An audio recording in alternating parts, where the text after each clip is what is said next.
Phew, that was rocket science, wasn't it? Alice selling what? So today I'll talk about the Milgram experiment on obedience to authority figures.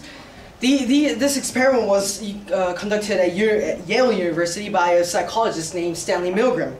No wonder why it's called Milgram experiment. In the next 3 minutes, I'll firstly talk about why it was conducted, secondly the procedure, and thirdly the results. According to StanleyMilgram.com, the Stanley Milgram, excuse me, sorry, I got confused.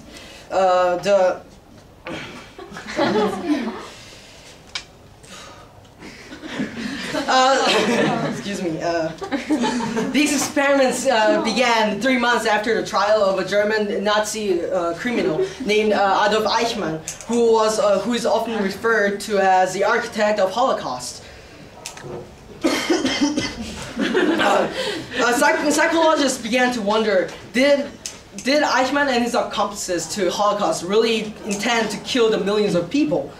Stanley Milgram created this electrical shock device that had 30 switches ranging from 15 to 450 volts.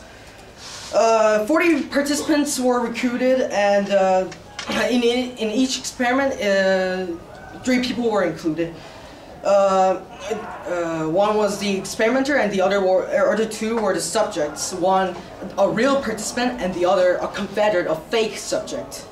The 2 subjects, the real and the fake one, draw slips and to indicate who is going to become the learner, and the other the teacher.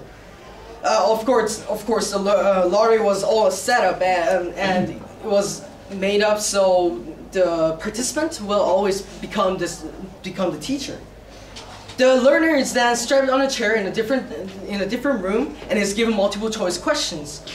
Whenever the learner makes a mistake, the teacher is instructed to punish the learner by giving him an electrical shock. If the teacher showed reluctance or anything, the experimenter answered with verbal prods such as "please continue." It is absolutely essential that you continue. You have no other choice, but you must go on.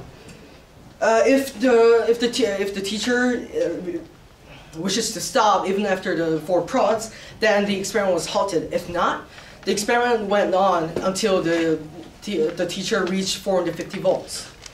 Experts believed, including Milgram himself, that only 1.4% of the participants will ever reach 450 volts. However, an astounding 65%, that's 26 out of 40 participants, reach 450 volts. In the previous 3 minutes, I talked about why it was conducted, why the experiments were conducted, how it was conducted, and its results. These results do not show that we humans are not evil or inherently good. However, it shows that when we humans do not have a specific goal, intention, or priorities, we are at risk of being manipulated. Thank you.